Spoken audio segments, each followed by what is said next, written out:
लोगों पे हम भरोसा करते हैं वो उनका भरोसा टूट जाता है। और जिन लोगों को हम वादे करते हैं कि वहाँ से, मान लीजिए वहाँ से हमको पैसे आएंगे तो हम आपको पैसे दे देंगे, तो वे वहीं से नहीं आते। शनि भी खराब हो, गुरु भी खराब हो, तो फिर अगर इस दौर में लोन लिया जाए या लोन दिया जाए, दोनों स्थितियां घातक हो जाती हैं। घर में अगर किसी व्यक्ति का, बुजुर्ग व्यक्ति का स्वास्थ्य खराब है या स्वास्थ्य को लेकर आपको कोई संकट है, तो उस स्वास्थ्य को लेकर भी झंझट हो सकता है।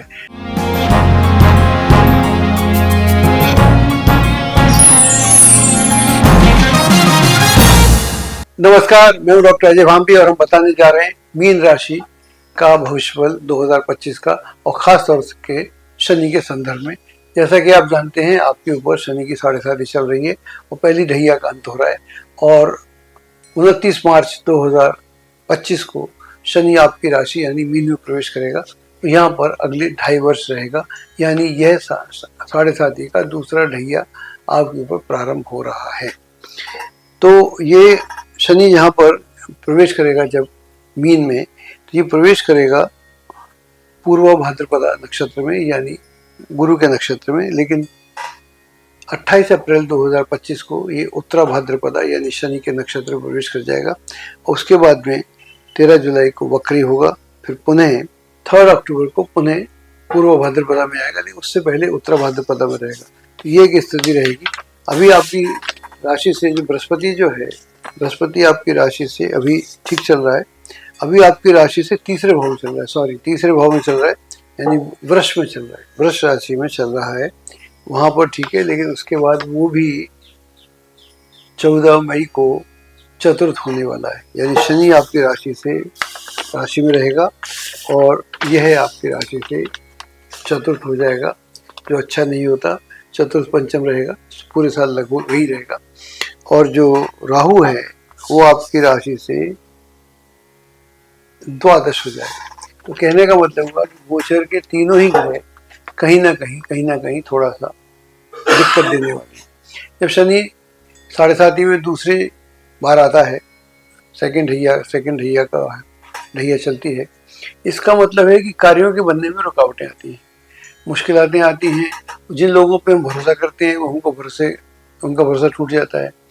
और जिन लोगों को हम वादे करते हैं कि वहाँ से, मान लीजिए वहाँ से हमको पैसे आएंगे तो हम आपको पैसे दे देंगे, तो वे वहीं से नहीं आते, तो जाहिर है कि हम कैसे देंगे। तो यह भी स्थिति आ जाती है। तो कई बार वादा खिलाफी आदमी को करना पड़ जाती है, और जो लोग वादा खिलाफी तो कर ही रहे हैं, तो सामने वाला हमसे कर रहा है और हम मजबूरन ये कर देते हैं। तो ये एक स्थिति है। 12वें भाव में जो चलेगा राहु, उधर मई में आ जाएगा। तो 12वें भाव का राहु जनरली तंग नहीं करता, लेकिन जब शनि भी खराब हो, गुरु भी खराब हो, तो फिर अगर इस दौर में लोन लिया जाए या लोन दिया जाए, दोनों स्थितियां घातक हो जाती हैं। दिया जाए तो मिलेगा नहीं, लिया जाए तो देना मुश्किल हो जाएगा। और डिपेंड करता है, अगर आपकी स्थिति अच्छी है तो आप दे भी सकते हैं, स्थिति खराब है तो आप ले भी सकते हैं। तो दोनों स्थितियों में ध्यान रखने की बात है। कई बार ऐसा भी होता है कि जिसको हम दे रहे हैं वो आदमी जिसको हम भला समझ रहे हैं भला निकले ही नहीं। ये भी एक स्थिति है, तो ध्यान रखना पड़ेगा। ये भी स्थिति थोड़ी सी दयनीय है। और चतुर्थ में बृहस्पति रहने वाला है, और यह भी स्थिति बृहस्पति के लिए बहुत अच्छी नहीं है। तो कहने का मतलब ये हुआ कि इमोशनल डिस्टर्बेंस हो सकते हैं, फाइनेंशियल डिस्टर्बेंस हो सकते हैं, और भौतिक जिसको बोलते हैं वर्डली डिस्टर्बेंसेस भी हो सकते हैं। घर में अगर किसी व्यक्ति का, बुजुर्ग व्यक्ति का स्वास्थ्य खराब है या स्वास्थ्य को लेकर आपको कोई संकट है, तो उस स्वास्थ्य को लेकर भी झंझट हो सकता है। तो यह एक वर्ष है जो बहुत सावधानी से अपने को निकालना चाहिए। अगर आपकी कुंडली में दशा अच्छी है तो डेफिनेटली ये गोचर का प्रभाव उतना नहीं होगा, गोचर का प्रभाव बहुत ज़्यादा कम हो जाएगा। लेकिन अगर दशा भी खराब हुई तब फिर गोचर घातक हो जाता है कई बार। तो इसके लिए आपको उपाय करना चाहिए, जो भी आप उचित उपाय समझते हैं वो करिए। उस उपाय से अगर कोई उपाय ना हो तो शनि के दान कर सकते हैं, हनुमान जी के दर्शन कर सकते हैं, और भी कोई जो भी आपको, हनुमान जी का चोला चढ़ा सकते हैं। ये सारे कार्य करने से भी आपको लाभ की स्थिति निर्मित होगी, यानी जो कष्ट इतना बड़ा होगा वो बहुत घट के आपको मिलेगा। तो उससे फिर आपको उतनी राहत मिलेगी, उसका इतनी दिक्कत नहीं होगी। तो ये थोड़ा सा आपकी राशि से ऐसा हो रहा है। लेकिन अगर आप ऐसा मान के चलें कि सर आपके साथ ऐसा हो रहा है, तो ऐसा बिल्कुल नहीं है। हर राशि के साथ कमोबेशी इस तरह की स्थितियां कभी ना कभी जिंदगी में बनती रहती हैं। ऐसी कोई राशि नहीं है जो हर तरह से गोचर से पीड़ित ना हो जाए, वरना फिर आदमी को दुख कहाँ से होता, दुख आने का सवाल ही नहीं पैदा होता। अगर सारे ग्रह बहुत बढ़िया चले फिर तो दुख की बात नहीं। आप तो मेरे को जानते हैं, मैं तो बुरी बातें करना पसंद नहीं करता, लेकिन अगर मेरे को कोई सूत्र ही ना मिले कि जहाँ से मैं दिख सकूं, तो फिर मेरे को बताना पड़ेगा।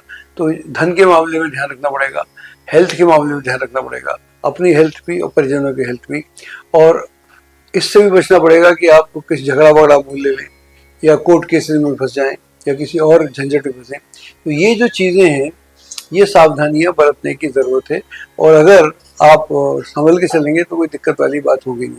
वैसे जो मैंने समझा है इतनी उम्र में कि जो भी समय जिसको हम खराब बोलते हैं वो टेस्टिंग टाइम होता है, वो हम आपका टेस्ट हो रहा है। तो जब भी कोई टेस्ट होता है तो आसान नहीं होता। हम आप सब लोग पढ़े लिखे लोग हैं, जब भी हमारे कोई भी टेस्ट होते थे, एग्ज़ाम्स होते थे, तो एग्ज़ाम का टाइम है, टेस्टिंग का टाइम है। तो वो टाइम थोड़ा सा मेहनत का टाइम होता है, अपने को संभालने का टाइम होता है, ऑर्गेनाइज करने का टाइम होता है, वेस्टफुल एक्टिविटी नहीं करने का टाइम होता है, अपनी इज्जत को बचाने का समय भी होता है, धन को बचाने का समय भी होता है, लड़ाई झगड़े से बचने का समय होता है, भारी बीमारी हो तो उससे भी बचने का समय होता है। तो ये एक स्थिति है, थोड़ी सी पेचीदा है, लेकिन अगर दशा अच्छी है जैसा मैंने बोला तो फिर स्थितियाँ खराब नहीं होती। कई बार वर्ष कुंडलियाँ भी ऐसी स्थिति अच्छी आती हैं, तो वर्ष कुंडली अच्छी आ जाए तो उससे भी स्थितियाँ नियंत्रण में आ जाती हैं। लेकिन अगर आप अपने को संभाल के चलते हैं, ऑर्गेनाइज रखते हैं, झगड़े फसाद से दूर रहते हैं, रिस्क वाले काम नहीं लेते, जुआ, गैम्बलिंग या जो भी आजकल ड्रीम टीम है या ये सब है, कैसीनो पसीनो या स्टॉक एक्सचेंज, इन सब से जहाँ पर आपको लगता है कि शॉर्ट में चुटकी में मारते ही आपको बहुत ज़्यादा धनवान होने वाले हैं, तो इन सब से दूर रहने की आवश्यकता है। और जिस धंधे के बारे में या जिस व्यक्ति के बारे में आश्वस्त ना हो, उसके साथ कुछ भी नया कार्य नहीं करना चाहिए। अगर आप ऐसा कुछ करते हैं तो फिर आपको दिक्कत का सामना करना पड़ सकता है, क्योंकि जितने भी मेजर ग्रह हैं सभी कहीं ना कहीं वो फंसे हुए हैं। तो उनका थोड़ा ध्यान रखने की आवश्यकता है। लेकिन जो धैर्य रखता है, जो प्रभु पे विश्वास रखता है, जो हनुमान जी पे विश्वास रखता है या शिव पे विश्वास रखता है, देवी पे रखता है, उसके लिए फिर ग्रह भी अपना जो नेगेटिव हिस्सा है वो पार्ट है छोड़ देते हैं और मदद करने की इच्छा व्यक्त करते हैं। क्योंकि बेसिकली इस जीवन में सुख दुख लगा रहता है। ग्रह खराब हो तो टीचिंग की बात है, तो अनुभव के लिए इस समय बहुत अच्छा है। और जो पेचीदा अनुभव होते हैं, कठिन अनुभव होते हैं, वो बड़े काम आते हैं। इसको उस तरह से देखेंगे तो आपको काफी राहत प्राप्त होगी। एस्ट्रोलॉजी की सटीक जानकारी के लिए विश्वविख्यात एस्ट्रोलॉजर अजय भांबी के YouTube चैनल ABC चैनल को सब्सक्राइब, लाइक और शेयर करें। लेटेस्ट अपडेट के लिए बेल के बटन पर जरूर क्लिक करें।